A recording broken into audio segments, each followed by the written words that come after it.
नमस्कार, स्वागत है आप सभी का UP triple S C ANM 5272 नई भर्ती में फॉर्म भरने से संबंधित या डॉक्यूमेंट से संबंधित कुछ ऐसी गलतियां होती हैं। अगर आपको समय पर उनका पता न चले तो फिर बाद में उनकी वजह से कभी-कभी सिलेक्शन तक रुक जाता है। पिछली 9212 भर्ती में ऐसी बहुत सारे सिस्टर थी, छोटी-छोटी गलतियों की वजह से आज वो सिलेक्शन से वंचित रह गई हैं। और आप में से बहुत सारे लोग वीडियो देख भी रहे होंगे, सुन भी रहे होंगे। और हम चाहते हैं कि इस बार किसी भी सिस्टर का, किसी भी बहन का फॉर्म भरने में या डॉक्यूमेंट से संबंधित कोई भी गलती न होने पाए। अभी एक सिस्टर का ईडब्ल्यूएस का उनका संशोधन में करना था, तो हमने कहा था कि ठीक है, हम कुछ लोगों का कर दिया था हमने संशोधन में, फॉर्म भी हमने कुछ लोगों का भर दिया था। आप में से किसी को भी दिक्कत हो तो आप अपने से कोशिश करें, साइबर कैफ़े से कोशिश करें, लेकिन सही से ही भरवाएँ। कोई भी आपको दिक्कत लगे आप हमसे पूछ लीजिएगा। तो इनका हमने जब ईडब्ल्यूएस देखा तो इनका ईडब्ल्यूएस प्रमाण पत्र सेंट्रल गवर्नमेंट वाला बना हुआ है। ये गलती आप में से किसी को नहीं करना है। आयोग ने फॉर्मेट क्यों दे रखा है कि आपको इसी तरह का बनवाना है। स्टेट गवर्नमेंट की वैकेंसी है, चाहे कास्ट हो, चाहे डोमिसाइल हो, चाहे ईडब्ल्यूएस हो, सभी के सभी जो फॉर्मेट आयोग ने बता रखा है उसी फॉर्मेट पर आपको, उसी फॉर्मेट की तरह, उसी फॉर्मेट पर नहीं, उसी फॉर्मेट के जैसा आपको बनवाना है। तो एक छोटी सी गलती बहुत भारी पड़ जाती है। और हर साल भर्तियाँ आती नहीं है, बहुत सारी सिस्टर ओवर एज हो जाती हैं। और बहुत सारी देखिए चीज़ें कहीं से कुछ बताया गया, उसमें कितनी सच्चाई होती कई बार उनको खुद पता नहीं होता है, लेकिन उनकी वजह से, उनके बताने की वजह से अगर आपको सही जानकारी नहीं मिल पाती तो फिर आप सभी का कितना नुकसान हो जाता है। पिछली बार ज़्यादा अभ्यर्थी थे नहीं, 18,000 समथिंग लोगों ने फॉर्म भरा था और वैकेंसी थी 9,212। इस बार वैकेंसी है 5,272 और इस बार जो है लगभग 6-7 गुना, 8 गुना, यानी 30,000, 35,000, 40,000 या फिर उससे भी ज़्यादा फॉर्म भरे जा सकते हैं। हालांकि शॉर्टलिस्टिंग के समय देखा जाएगा कि कितने एलिजिबल अभ्यर्थी एग्जाम देंगे, उन्हीं से फिर आगे मेरिट बनेगी। उन्हीं में से कुछ अभ्यर्थी डीबी के लिए जितनी सीटें होंगी उससे थोड़े ज़्यादा अभ्यर्थी डीबी के लिए डॉक्यूमेंट वेरिफिकेशन के लिए शॉर्टलिस्ट किए जाते हैं। तो आप लोग प्लीज़, जितने भी सिस्टर जिन्होंने भी फॉर्म भरा हो, आप लोग वीडियो को प्लीज़ सभी तक ज़रूर शेयर कर दिया करिए। हम चाहते हैं कि कोई भी बहन किसी भी गलत जानकारी की वजह से या फिर उनको कोई भी चीज़ें समझ में ना आ पाए। आयोग ने एक हेल्पलाइन नंबर दे रखा है और उस नंबर पे वो फ़ोन ही रिसीव नहीं हो रहा है, ना तो वो नंबर लग रहा है। बीच में कुछ देर घंटी गई थी तो फ़ोन रिसीव नहीं हुआ, फिर वो हेल्पलाइन नंबर देने का क्या मतलब हुआ? ठीक है, तो फिर हमने अपना नंबर दे रखा है आप सभी के लिए। और अगर हमारे हेल्प से अगर किसी भी, अगर एक भी सिस्टर का अगर यहाँ पर, अगर उनके फॉर्म भरने में कोई अगर चीज़ें सही हो जाती है या फिर उनके डॉक्यूमेंट संबंधी अगर उनकी चीज़ें अगर सही हो जाती हैं तो हम यही समझेंगे कि हमारी मेहनत सफल हुई। तो बिल्कुल हम आप सभी की हेल्प करने के लिए हमेशा कोशिश करते हैं कि हम सही जानकारी आप सभी को दे सकें और आप लोग अच्छे से पढ़ करके सिलेक्शन पाएँ, इसी भर्ती में सिलेक्शन पा जाएँ। अभी आगे आपको और भी कुछ महत्वपूर्ण चीज़ें बताने वाले हैं, बस वीडियो को बिना स्किप किए आप लोग पूरा ज़रूर सुनिएगा। और जिन भी सिस्टर को आपको क्लास ज्वाइन करना हो, आप डायरेक्टली हमें इस नंबर पे कॉल कर लीजिएगा। 35 क्लासेस हो चुकी हैं ऑलरेडी। जितना आप लेट क्लास ज्वाइन करेंगे उतना ही आपको दिक्कत होगी आगे पीछे वाली क्लास को कवर करने में। ठीक है, एक क्लास को कम से कम 2 बार 3 बार देखेंगे तब जाकर के आपको चीज़ें वहाँ पर याद हो पाएँगी।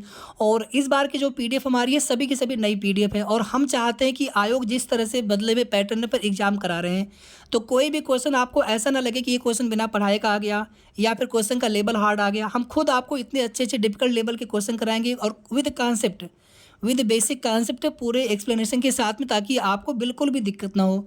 और कितना भी हार्ड पेपर आए तो आपको ऐसा लगना चाहिए कि पेपर आपके लिए आसान है। सिलेक्शन कैसे नहीं होगा, बस आप अच्छे से एग्जाम देकर के आइए और जितना हम आपको क्लास देते हैं डेली का डेली, उतना क्लास आप कवर करते रहेंगे अच्छे से, तो बिल्कुल आपका सिलेक्शन कोई नहीं रोक सकता है। लेकिन आपको डेली 1 घंटे, 1.5 घंटे, 2 घंटे आपको डेली समय हमारे साथ देना पड़ेगा। अभी आगे हम आपको कुछ फॉर्मेट दिखाएंगे, लेकिन कुछ चीज़ें थोड़ा सा आप सभी सुन लीजिए। अनुभव प्रमाण पत्र केवल एनएचएम में संविदा एएनएम के पद पर जो बहनें होंगी सिर्फ आपको बेनिफिट मिलेगा।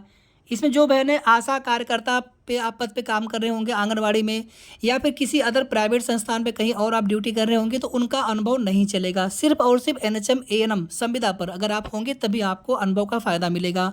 और 27 नवंबर 2024 की डेट तक कम से कम आपका 1 साल पूरा हुआ रहेगा, तभी आपको 3 नंबर मिलेंगे। अगर आपका 1 साल कंप्लीट ना हो तो आप उसको नो कर दीजिएगा। अगर आपने फॉर्म भर दिया हो गलती से तो संशोधन आप कर सकते हैं।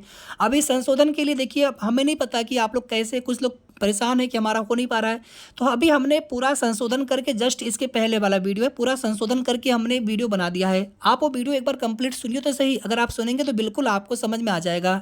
ठीक है, हमने 2 सिस्टर का संशोधन कर दिया है। तो बिल्कुल आप भी कर सकते हैं, सारी चीज़ें संशोधित नहीं हो पाएँगी। और ध्यान दीजिएगा, कास्ट अगर आपको नया लगाना हो, पिछली बार आपने पेट में कोई दूसरा कास्ट लगा दिया हो, तो जब आप फॉर्म फिलअप करवाने जाएँगे, ध्यान दीजिएगा संशोधन में सारी चीज़ें नहीं सही होंगी। कास्ट सर्टिफ़िकेट की जो डिटेल आपको भरनी है, फॉर्म भरते समय ही आपको भरनी है। संशोधन में ईडब्ल्यूएस की डिटेल आप भर सकते हैं जिनको भरना होगा, ठीक है? कैटेगरी आप चेंज कर सकते हैं जिनको करना होगा। नाम वगैरह में अगर कुछ चेंज करना हो, फादर का नाम चेंज करना हो, हस्बैंड का नाम डालना हो। करेस्पॉन्डेंस एड्रेस, परमानेंट नहीं, करेस्पॉन्डेंस एड्रेस वो आप चेंज कर सकते हैं। एकेडमिक में कोई गलती हो, रोल नंबर में या रजिस्ट्रेशन नंबर में, वो आप चेंज कर सकते हैं। इसी प्रकार से कुछ ही चीज़ें आप चेंज कर पाएंगे। तो इसलिए फॉर्म भरते समय बहुत ही केयरफुली फॉर्म भरें, और अगर लगे कि नहीं फॉर्म में कुछ गलती होगी, कुछ संशोधन नहीं हो पा रहा है, बल्कि आप दोबारा से अच्छे से फिर से फॉर्म भर दीजिए। लेकिन आप गलत फॉर्म मत फिलअप करिएगा, फॉर्म बहुत अच्छे से फिल करिए, और उसके बाद जिन चीज़ों में संशोधन के माध्यम से ही आपको वो चीज़ें भरनी है, फिलअप करनी है, तो आप उनको तुरंत फॉर्म भरने के तुरंत बाद आप संशोधन में जाएंगे। जैसे हमने आपको बता रखा है, आयोग की ऑफिशियल साइट पर मॉडिफाई सबमिटेड एप्लीकेशन फॉर्म, उस पर क्लिक करके वहाँ से अपना एएनएम का रजिस्ट्रेशन नंबर फिल करके, जो अभी आपको फॉर्म भरते समय मिला होगा, तो वो फिल करके आप संशोधन कर सकते हैं। उसमें आपको कोई भी दिक्कत नहीं आने वाली है। तो हम यहाँ पर बात कर रहे थे अनुभव को लेकर के। आप देखिए, पिछली बार अनुभव डीबी के समय मांगा गया था।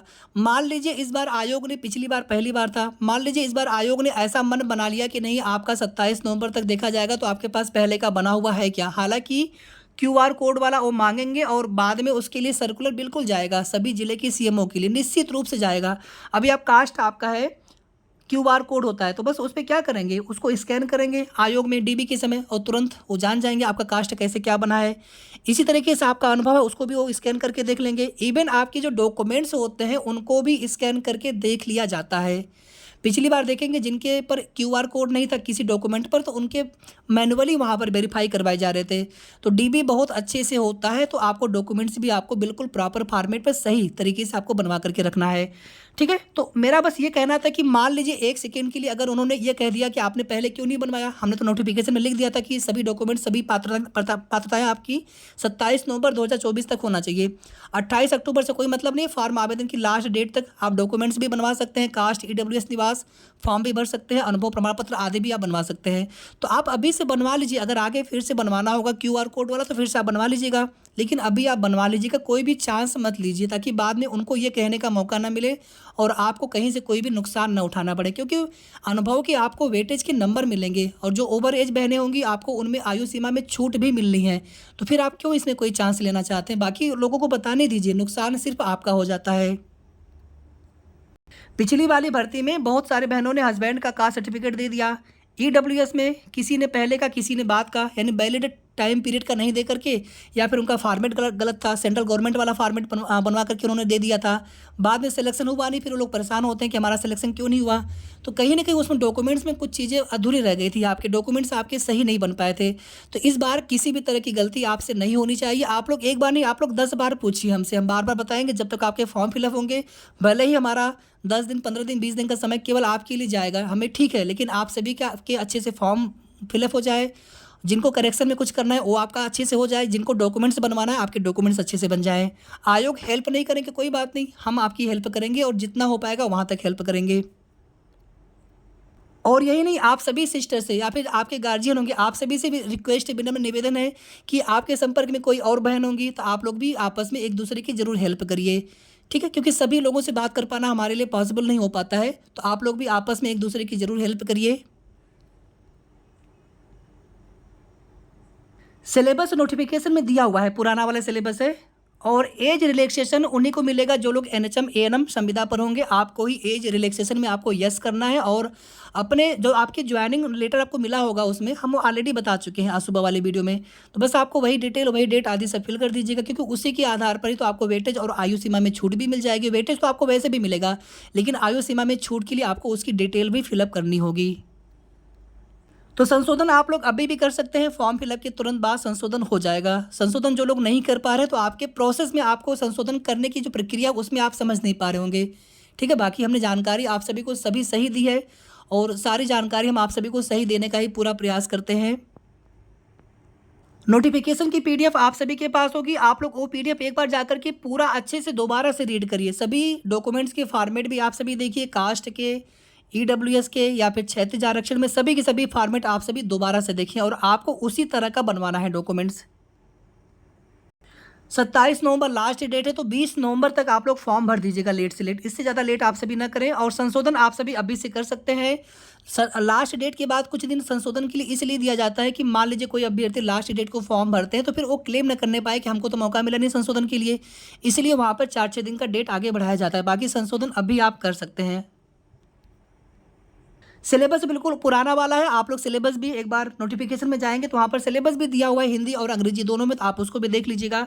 अब यहाँ पर सबसे महत्वपूर्ण बात जिसके लिए हमें ये वीडियो बनाना था पर्टिकुलरली, हालांकि सारी चीज़ों को लेकर के हम बात करना चाहते हैं, कोई भी चीज़ हम सोचते हैं कि ना छूटे, बार बार रिपीट करते रहें, क्या पता किस बहन को कहाँ से उनको हेल्प मिल जाए, कहाँ से उनको जानकारी मिल जाए, तो फिर हमारा वो वीडियो बनाना सार्थक हो जाता है। अब यहाँ पर बात करेंगे आगे एग्जाम डेट को लेकर के। सबसे पहली चीज़ देखिए, किसी सिस्टर ने पूछा हमसे कि 4 दिसंबर को एग्ज़ाम डेट आ गई है। मतलब आश्चर्य वाली बात होती है कि अभी तो आपकी भर्ती में फॉर्म फिलअप होने के बाद संशोधन की लास्ट डेट 4 दिसंबर है। इसके बाद कम से कम 1-1.5-2 महीने, कम से कम मैं मिनिमम बता रहा हूँ, कितना भी फास्ट अगर आपकी ही भर्ती पर काम करना होगा उस स्थिति में भी कम से कम 1.5-2 महीने चाहिए आयोग को शॉर्टलिस्टिंग के लिए। फिर शॉर्टलिस्टिंग की नोटिस आती है, उसके बाद फिर एग्ज़ाम डेट की नोटिस आती है। एग्ज़ाम डेट की नोटिस आने के बाद फिर से आपको अपने एडमिट कार्ड के लिए फ़ीस भरना होता है, तब जाकर के एग्ज़ाम डेट लगता है।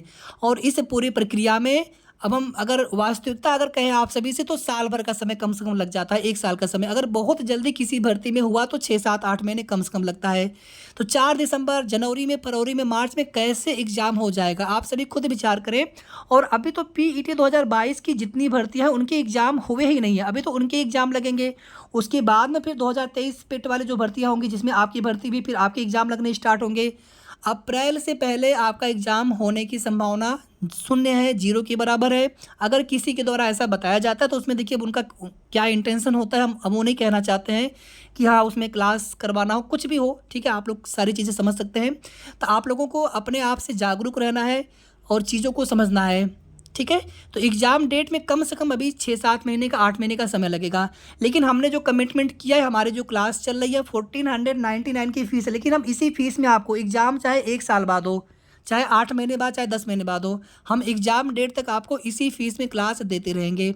हफ्ते में 1 दिन, कभी कभी 2 दिन भी गैप हो जाता है, लेकिन क्लास आपको हम रेगुलर एग्ज़ाम डेट तक देते रहेंगे। और एग्ज़ाम से 2-3 महीने पहले एक भी दिन का गैप नहीं होगा। प्रैक्टिस सेट अलग कराएंगे, प्रैक्टिस क्विज आपको, प्रैक्टिस मतलब एग्ज़ाम की तरह आपको अपने आप को टेस्ट करने के लिए, जैसे मॉक टेस्ट होता है, तो मॉक टेस्ट या प्रैक्टिस क्विज कर लीजिए, तो आपको हम अलग से प्रोवाइड कराएंगे, ठीक है। सिलेक्शन, आपके सिलेक्शन के लिए हमें जितनी मेहनत करनी पड़ेगी उतनी हम मेहनत करेंगे, लेकिन बस आप सभी को हम इतना सपोर्ट करना है हमें कि जितना आपको हम डेली का डेली क्लास दें, उतना डेली का डेली आप क्लास अच्छे से करते चलेंगे। बाकी आपको कहीं और से कुछ भी पढ़ने की आवश्यकता नहीं पड़ेगी, ठीक है। तो एग्ज़ाम डेट कम से कम मिनिमम बता रहा हूँ मैं आपको कि मई जून कम से कम, हालांकि मई जून में भी पॉसिबल बहुत कम उम्मीद है, क्योंकि अप्रैल से लगभग, अप्रैल मई तो छोड़ दीजिए, पेट 2024 के भी तो एग्ज़ाम कराने हैं आयोग को। उसके बाद फिर आपकी भर्ती से पहले कई भर्तियों के विज्ञापन और आ चुके हैं पेट 2023 से, फिर उनके एग्ज़ाम लगेंगे। अगर आपकी भर्ती पर प्रायोरिटी से काम अगर हुआ भी तो भी कम से कम मई जून, ठीक है। यानी एकदम आपकी भर्ती के लिए मुख्यमंत्री जी ने आदेश कर दिया है। उसके बाद हमने आप सभी को बताया था कि आपका एग्जाम डेट मई जून तक हो सकता है, अदरवाइज़ कितना समय लगे कुछ कहा नहीं जा सकता, क्योंकि ये यूपी ट्रिपलएससी आयोग है। 1.5 साल, 1 साल, 1.5 साल लग जाता है भर्तियों में उनके एग्जाम डेट लगने में। अब समझ लीजिए कि जिन भर्तियों के नोटिफिकेशन पिछले साल मई में आए हुए थे, जून में आए हुए थे, उनके एग्ज़ाम डेट अभी तक नहीं लग सके हैं। यानी लगभग जो है 1.5 साल का समय हो चुका है धीरे धीरे। तो आप सभी अंदाज़ा लगा सकते हैं कि कितना समय लग जाता है। हालांकि आवश्यक नहीं कि आपकी भर्ती में उतना समय लगे, हो सकता है कि आपकी भर्ती में 7-8 महीने में एग्ज़ाम डेट लग जाए, 6 महीने में एग्ज़ाम डेट लग जाए। लेकिन अभी फ़िलहाल में दिसंबर, जनवरी, फरवरी, मार्च तक एग्ज़ाम होने की संभावना बिल्कुल भी नहीं है। लेकिन इसका मतलब ये नहीं कि आप लोग पढ़ाई में लापरवाही करेंगे, नहीं, आपको अच्छे से पढ़ना है, चीज़ों को बार बार रिवाइज करना है, प्रैक्टिस क्वेश्चन, अधिक से अधिक प्रैक्टिस क्वेश्चन करना है, ठीक है। लापरवाही एक भी दिन नहीं करनी है, आपको अभी से अच्छे से पढ़ना है। तो वीडियो को आप सभी प्लीज़ लाइक शेयर जरूर कर दिया करें, और अगर आपने अभी तक चैनल को सब्सक्राइब ना किया हो तो सब्सक्राइब भी कर लीजिएगा। और कोई भी आपको डाउट लगे बिल्कुल आप कमेंट करके पूछ लीजिएगा, हम आप सभी के कमेंट देखते हैं, रिप्लाई भले न कर पाएँ लेकिन कमेंट आप सभी के देखते हैं। और आप क्लास ज्वाइन करने के लिए आप हमें कॉल भी कर सकते हैं डायरेक्ट हमारे नंबर पर। धन्यवाद।